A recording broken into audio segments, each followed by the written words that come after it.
Hey, y'all want to make something? Yeah, you do. Let's go. This is a Japanese technique called Kirinuki, and I'm sure I am mispronouncing that. Nonetheless, it is a very easy and forgiving and fun way to make just about anything, so let's go. I'm going to be making a jar, and for this technique you will start with a solid block of clay, as big or as little as you feel like using. Doesn't even matter what kind of clay. You're just going to form it into whatever shape you want to start with. And the fun part is texturing the outside of your piece however you want, and then you can always even go back and change it if you change your mind. I kind of do that a little bit on this piece. Right now I'm just kind of beating it with a stick. You can seriously just use whatever you have around you. Use your imagination. If you decide you don't like the texture you've made, you can literally just smooth it back out with your hand or beat it back out with your hand, whatever you want to do. Another fun thing you can do is take some cord and tie some knots and wrap it around something like this. I wrapped this around a brayer. I did kind of make my knots a little too big to spin it very easily, but you can just roll this onto your clay and it makes cool texture. You can use different kinds of cord, maybe cord that's not too thick for what you're rolling it with, and you can get some pretty fun textures. Look at that. Or you can just beat your piece with it, you know. If you can't roll it right like me, you just hammer it on there. You can also make your own stamps out of clay and then just bisque fire them. That's what I've done with this here. I just carved this texture into this round piece of clay that I had like a rod through, because I imagined I could put like a stick through it and roll it, but I ended up never doing that. I just used my hand. But you can see you can get all kinds of textures that are really your own if you just make them yourselves. Yourself. Make it yourself. I flattened that one out a little bit. I don't know why, I don't remember. I must not have liked it. I just go back in there with my stick and beat it some more, play around. This is a good way to experiment with objects around you too and see what kind of texture they make. I'm beating a foot into this one so that it has little feet that kind of lift it off the table a little bit. Just another way to add feet without having to physically add clay later. Just shape the bottom of it with your beaten stick if you got one. But if you just Google throwing stick, maybe specify ceramics in that, you can find all different kinds of shapes and sizes of very similar tools online.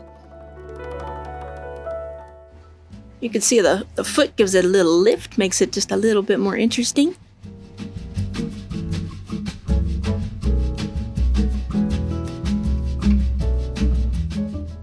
And here's another stamp I made years back, and I'm gonna try to play with this one a little bit.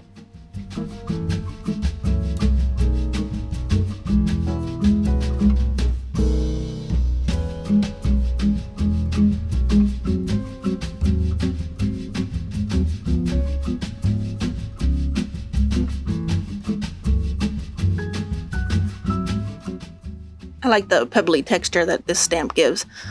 But I do go back in with my brayer again and kind of flatten it out a bit, because it kind of gives those little recessed areas you'll see in a minute, kind of make it look almost like little geodes or something would, where it's smooth on top, but then you kind of have these recesses with a lot of texture in them. Yeah, there we go.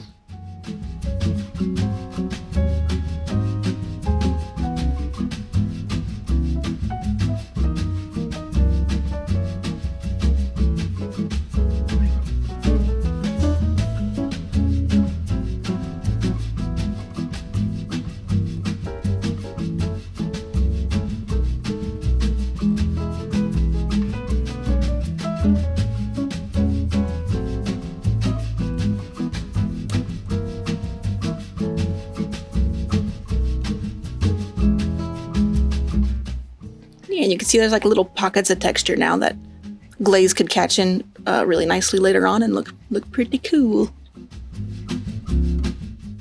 Now is the trickier part, because we need to cut off the section that will become our lid, but we're not going to put a flange in this, so you want to cut it at different angles as you go. So take your time with your wire tool and make sure that each side has sort of like a different jagged line in it, because those are going to interlock when your lid is on this later and keep it from sliding around, and that way you don't have to make a flange around this later. You don't have to like add any clay around the side and kind of fuss with it.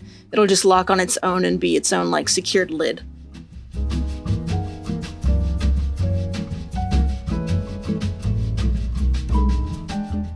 Kind of leaves like a really satisfying texture inside when you lift the lid off. But we're gonna be carving all of that away, so it looks kind of weird right now, but it doesn't really matter how messed up that inside kind of looks because it's just gonna be gone in a little bit anyways. So sit your piece aside and let it dry for a little while, maybe a whole day, maybe a few hours. That's gonna depend on your climate. You just wanna kind of get it dry to the point where the outside is no longer mushy, but the inside's still soft, like you can see right there. You just don't want your fingers to mush the texture you've made, but you still want it to be soft enough inside to carve. And then you can just draw a line however thick you want your walls to be to sort of give you a little guide.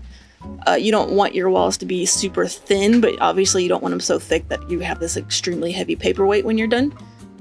If you have a really, really deep texture on your piece, then you go to try to make your walls really thin. It's probably just going to cause you some problems later on when you're carving into things, so just be wary. Well, be mindful, maybe I should say, not weary. Not supposed to be weary, we're supposed to be having fun. You want to mark the lid the same way that you did the base, because you're going to be carving that out too.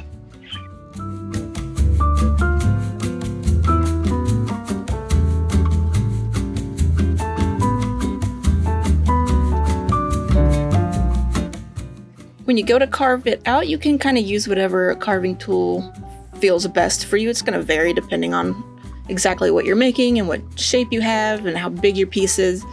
Anything like this, though, that can kind of scoop it out really easily for you will work out.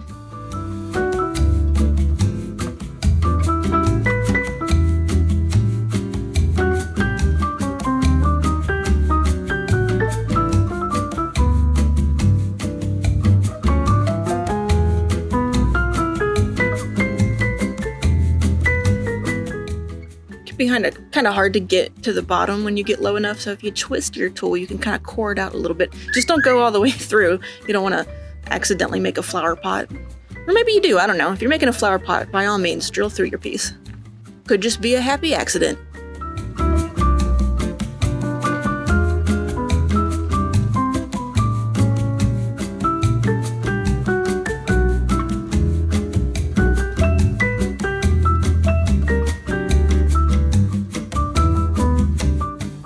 I'm not done with carving this out yet, but I'm going to let it set up a little bit because it's just a little bit easier when it's a little bit more leather hard. So you can just set it aside and then work on your lid for a while.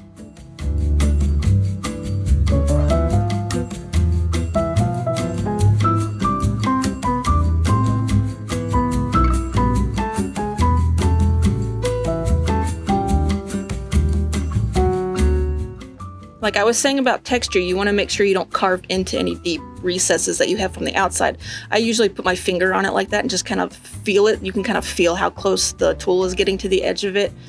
Just be careful. But if you do carve through it, I mean, it's just clay. You stick it right back on there, patch it up. It's no big deal. You can fix it.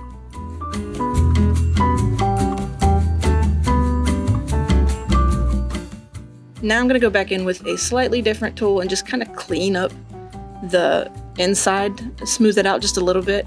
If you want it completely smooth, you can just keep working on it with whatever tool works best for you. You can even go in after the fact with like a finishing sponge or something, just damp, and just kind of smooth out that inside if you want. But I like to leave it a little bit rugged because it kind of makes it look like carved stone, and that's kind of fun. I like it.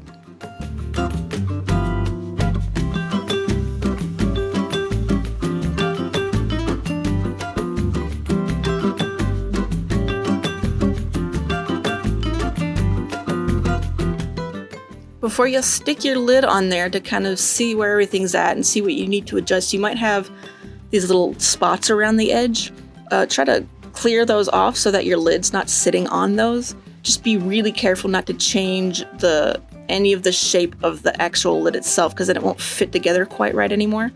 But once I get everything carved out, I like to kind of sit it on there and go around and check the edges, because there's some edges that you might need to push back together a little bit more. Some of them might pucker out or in, and you can kind of make adjustments so that it fits a little bit more nicely.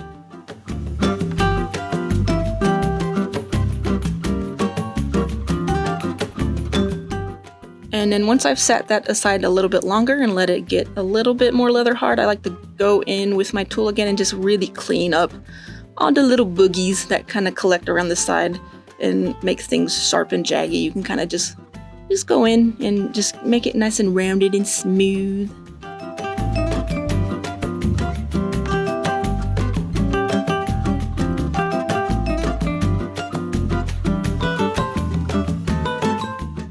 And then you can go in with your finger after the fact and just kind of further smooth it out.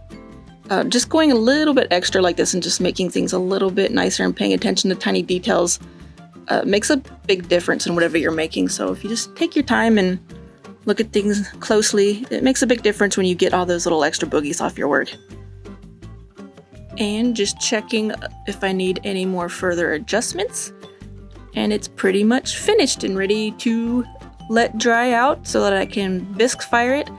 I think I still have yet to finish this, but I do still have it. I just haven't finished it yet. I think it's bisque fired, but I could be wrong about that. I think it's bisque fired. When I get it finished, I'll put it on my Instagram so y'all can see what's up, and I'll put a link to that in the description here. So if that link's not there yet, then I didn't finish it yet. But if you're watching this in the future, hello, you can check that out by following the link and see what it looks like when it's done. If you use this tutorial as a guide to make your own little Kirinuki jar, let me know. Send it to me. I want to see. But that'll do it for this one. If you have any questions at all, let me know in the comments. I can answer them for you, and I will see you in the next one. Okay, bye!